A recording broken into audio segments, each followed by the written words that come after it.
Hello and welcome to part one of Crested Butte Valley. Wow, what a pretty place. Today was block in.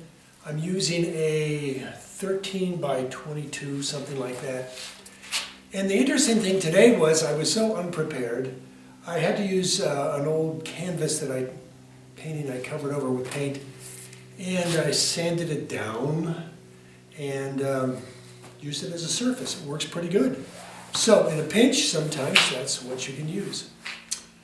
Block in. Started with shapes, figured out where my foundation line was, built my shapes up from above the foundation line and below. The last thing I did in the drawing phase was to figure out where my barn was. Then I came in with value color. In the last few minutes between the time I turned off the camera and said to do your homework, I filled in these gaps down here in the foreground around my little bushes, and I made my mountains brighter. Because as you can tell when you get to the end of the taping, even though I thought my mountains were bright, by the time I got the sky in, they were too dull, so I brightened those up with just pure white type stuff. Yeah, came out real well. A lot of work to do in part 2 and 3, but so far I'm really pleased with part 1, and I hope you are too. All right, this is a 3-part series, and let's get to painting. All right, bye-bye. Good morning and welcome to part 1 of Crested Butte Valley. I don't know if this barn is still here. I took this photograph some years back, and I looked for it last summer and I didn't see it, but anyway, I just love the composition. It's winter, and hey, it's winter now, so let's do some winter scapes. I apologize for the shape of my canvas here. I've got this. I think I have an old painting on it, and I didn't like it, so I just covered it up with some acrylic. It was kind of bumpy, so I sanded it off, and all the lumps from the previous painting. And we'll see if it holds the surface. If it doesn't, I'll start over part 1 on a new canvas. But I'm out of canvas, obviously, this morning. So I'm not as prepared as I thought I would be. But hey, I always like a challenge, and you guys are always facing this kind of stuff too. So let's see if we can pull this thing out of the fire. All right. My palette, I apologize, it did some painting late last week and had stuff all over the place. But I didn't want to get rid of it because I still have some great colors in there. So I still have my basic blues, reds, warms, my browns, my gray, and my viridian over here. Titanium white on the lower right. I'm going to start with a drawing brush. Looks like an old Pro Stroke number. I can't tell. Looks like a 4 or something like that. And my mixing knife. So, since I have such a dark canvas, I'm going to have kind of a light, something light to, darker than that, or lighter than this gray, to show up my foundation line. So I want to get a foundation line which I think is going to be the line in which the barn is on. It's a little bit below center, and I'll mix up a gray. So I'm using my Cold Gray by Richardson.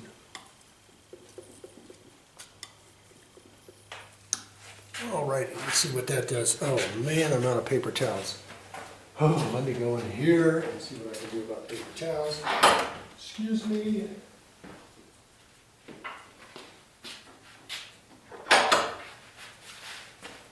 Boy, am I unprepared.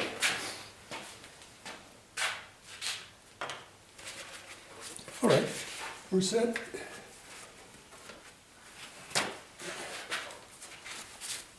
Back at it.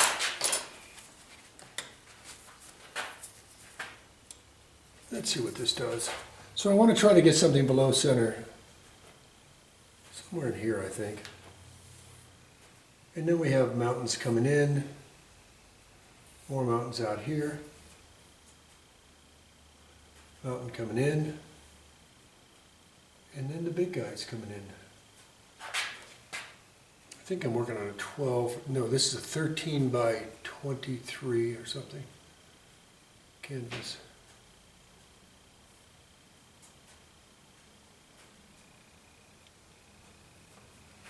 Okay, that's the background.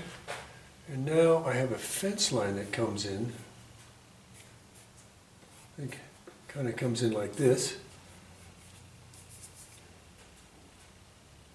And I have a slope coming off here. It comes from here and it comes over from here, even before the barn. So I'm just trying to get my foundation lines. You see I'm kind of loose and quick. And at this stage, you can change anything you want as you go down in this stage.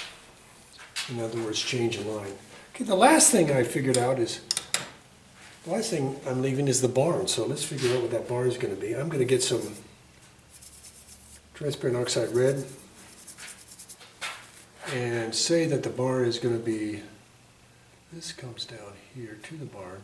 So the barn must be here and here. I think that should do it.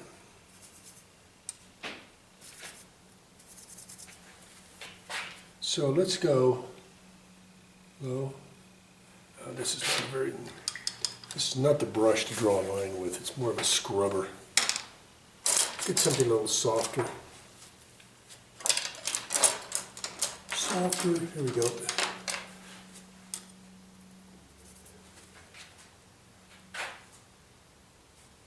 Anyway, this is a rosemary long flat.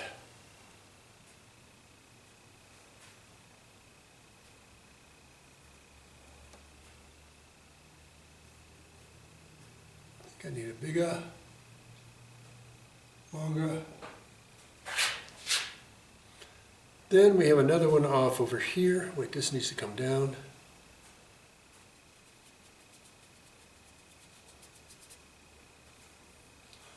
Anyway, you get the idea. I kind of know where my placement is now. So far, this material I'm painting on is holding the paint, so that's good. And let's do this little guy over here. Then we have another thing there. Telephone poles, and then some little guy. I gotta get on the same plane. Which is right. Up, too low.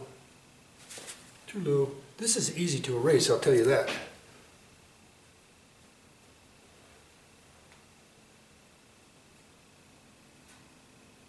I think somewhere in here. And then we have big fence posts, two little fence posts up here.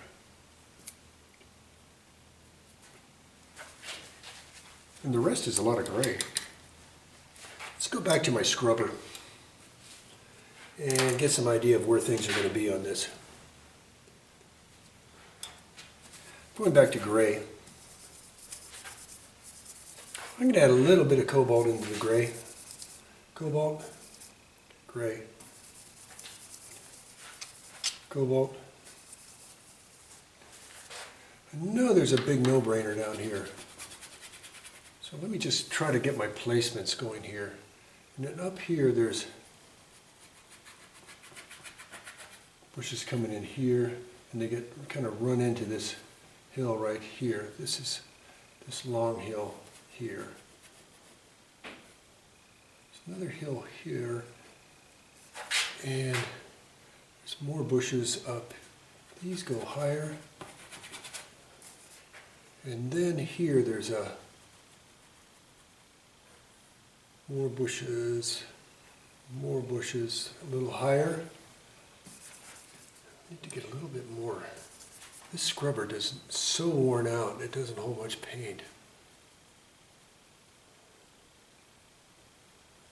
And I'm going to put this right here and eliminate that guy. And these guys run along here. These guys. Okay. I'm going to get back. I encourage you to do that. See if your placements are in the right place. And when you're doing like barns and things like that, you want to have big barn, small barn, and make sure that it's in the right perspective for your painting. So that's what I'm doing right now. I want to get back and see about that. Make sure everything is working good. As we talk about things working good, I want to make sure my cameras are recording. And that is working good. Anyway, I had slept in this morning. I had such a wonderful time sleeping in. And of course, you kind of get the feeling here. I'm a little unprepared, but I'm trying to pull this out of the fire because this is one take type stuff. And if I can do this, you can do it. Okay, this is going to be more like trees back here. These are cottonwoods. But they still have that gray sheen. And we have a lot of gray around the barn too. Now we have gray coming up to the mountain. I think this has to go a little lower.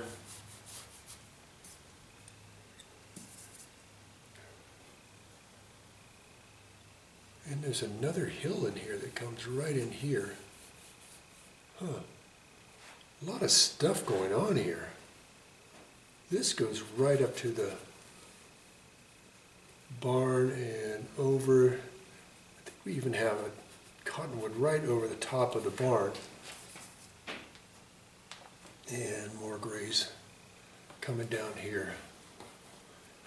Let's go over to the right side of this painting and map out this fella here.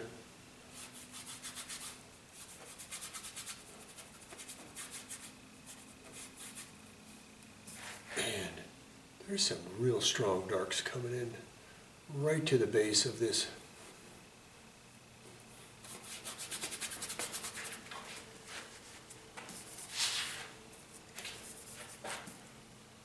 Okay, now we got to go lighter. So we're going to go bluer and lighter.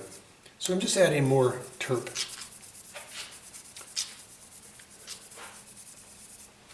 Don't know if I have the right brush. Let me see. So we got to go in these mountains back in here, lighter. Add a little white to it. Too light. There we go, that's perfect.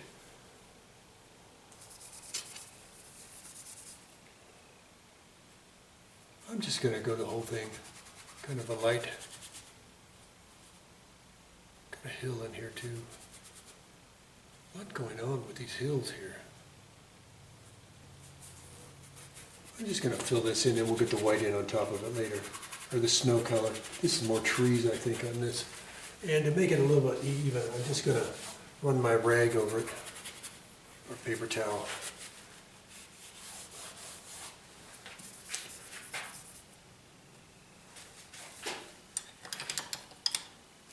And over here, I'm just going to get a little bit of white.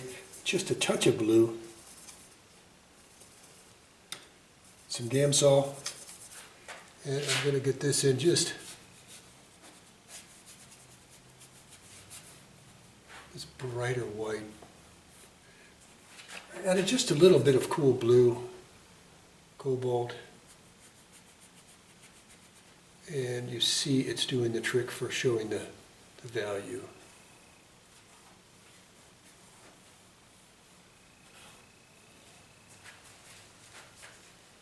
Crested Butte's really neat, and I get up there in the summertime for that Crested Butte show a little bit, and I do like the organizers and the show.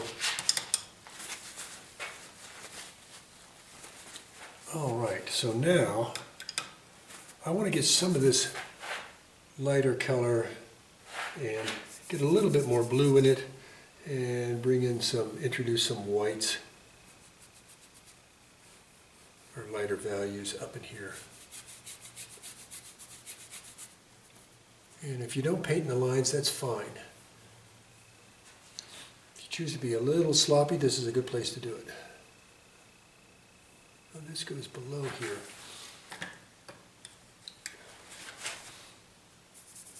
I've got to bring this down here and here. And there's a gray tree, I think, around that barn. And I'm going to introduce some more lights in this. Sorry for the fan noise in the other room, if that's picking up on the mic. It's my heater.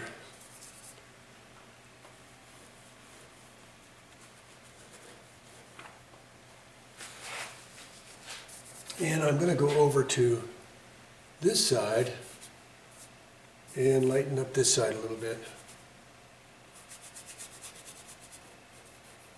Just trying to block this in. This is blocking. Figure out where the shapes are going to be and then you block it in. Keep getting back to see if your drawing is still holding up now that you're getting value color light, value color dark inside these shapes. Oh man, there's a whole bunch of little bushes down here which I think is going to be a real pain, but I'm going to put some in now just to kind of remind me that I better be careful with all that stuff. Let me get some more gray in here. I need more bushes right in here. Sorry for my mess behind my easel here. This is pretty big. Okay.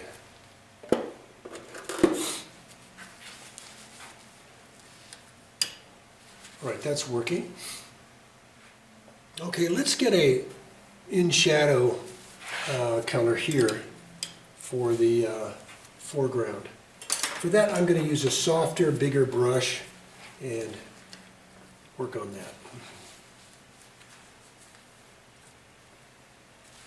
And what I have is a number 6 rosemary long filbert 278.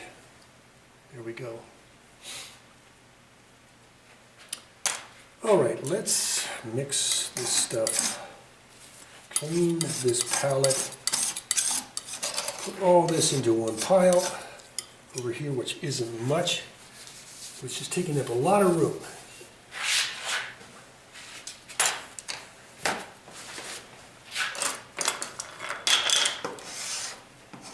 And trying to control my mixing space here on my palette.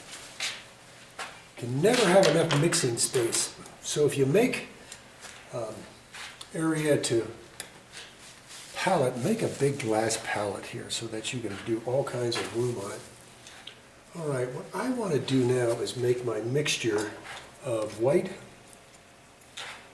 transparent, I'm sorry, this is ultra blue.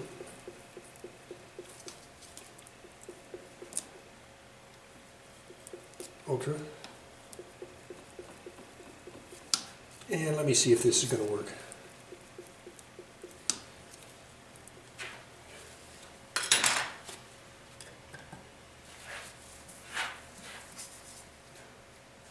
Might be too bright. It is. I'm going to add some gray. I'm going to add some cobalt. Ultra. Ultra.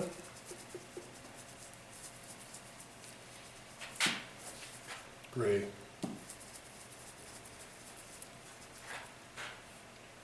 Okay, now we're talking.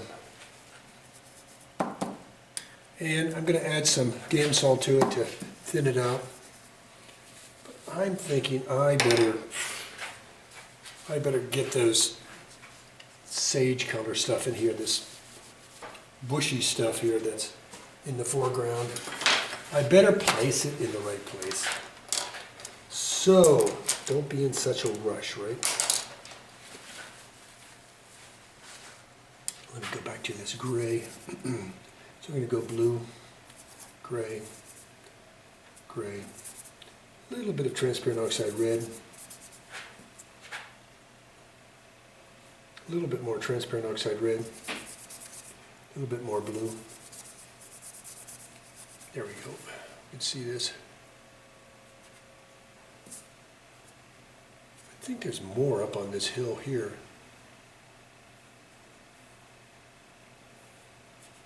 Right in this area.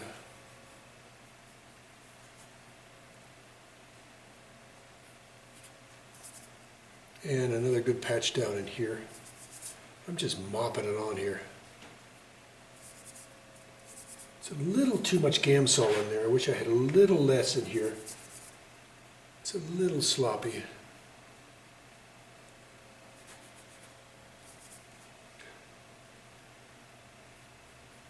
And I'll put some on this side too.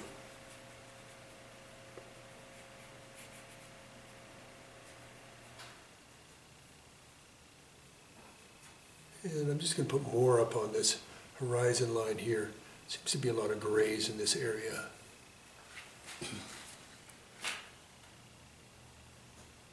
Oh, I don't know what this is. Get rid of it. And I sure like this value. And I'll darken up a few of these bushes. These are willows, actually. There's so much moisture in this valley that these willows grow up everywhere. It's really a beautiful place.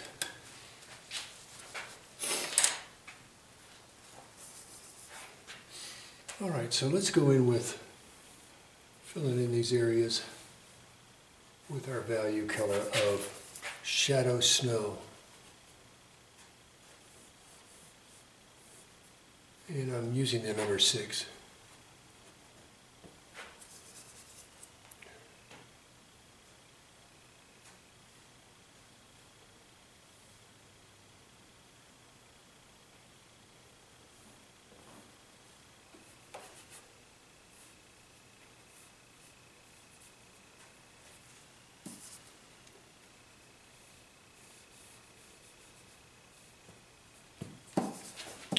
Going to be a lot of fill-in work here. So I'm frequently reloading and trying to do some big bold strokes in the area where there's not a lot of bushes, and then I'll come in a little bit more conservatively slower so I don't cover up all my little bushes.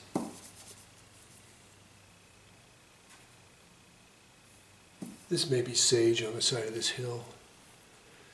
Another thing they have out here is this thing called rabbit brush. It's really pretty, particularly in the fall. We have it here in Loveland also.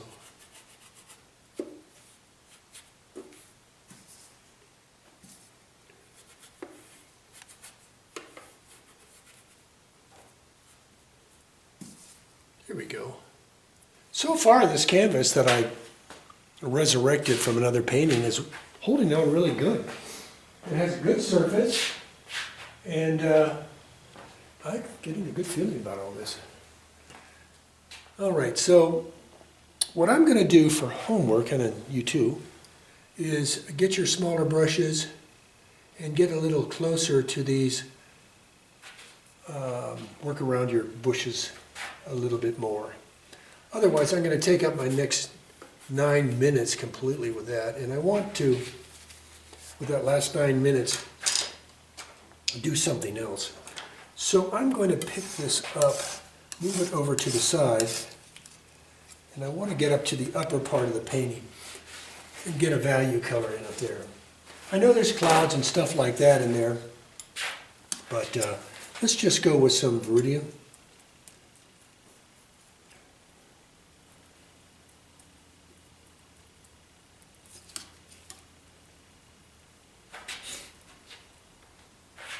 And then on one side, get some cobalt, or let's see, what do I have here? I have some phthalo blue. We will put some phthalo blue off to the side. A little bit goes a long way. And we will get that going. But first, let's get with the light stuff. Viridian is a green, but it's on the blue side of the color spectrum.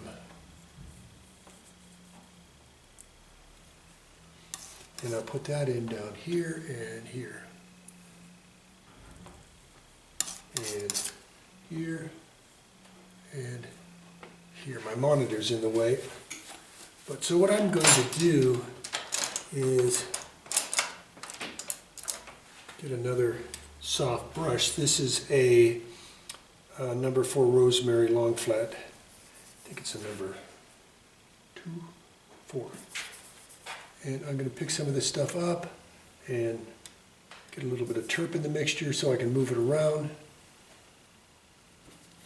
Hope I don't have any contamination in this thing.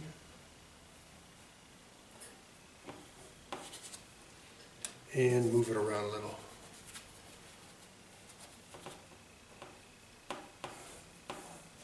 Okay, now I'm going to go back with this 4 rosemary and mix in some of the blue phthalo.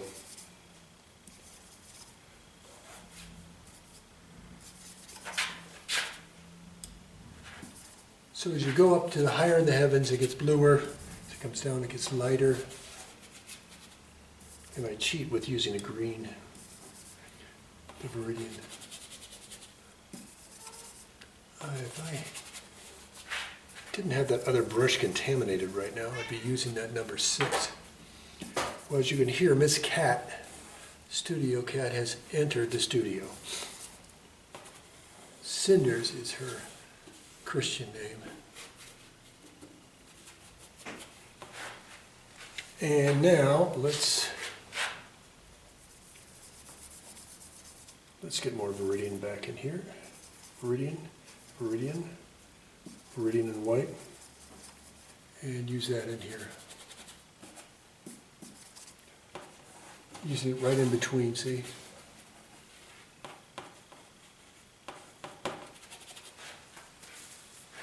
Sometimes you can smooth out your paint with just by spreading out the knife. I think so far we're coming in pretty good with the value.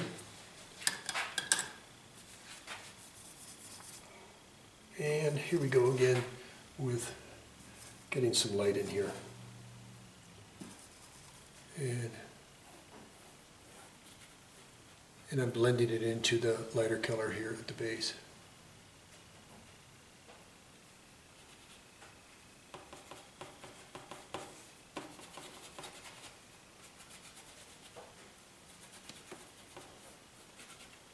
And you can do the same thing with a knife. Now the nice thing about my knife, and I encourage you to do the same with yours, is to make sure there's no paint on the bottom of it, dried paint.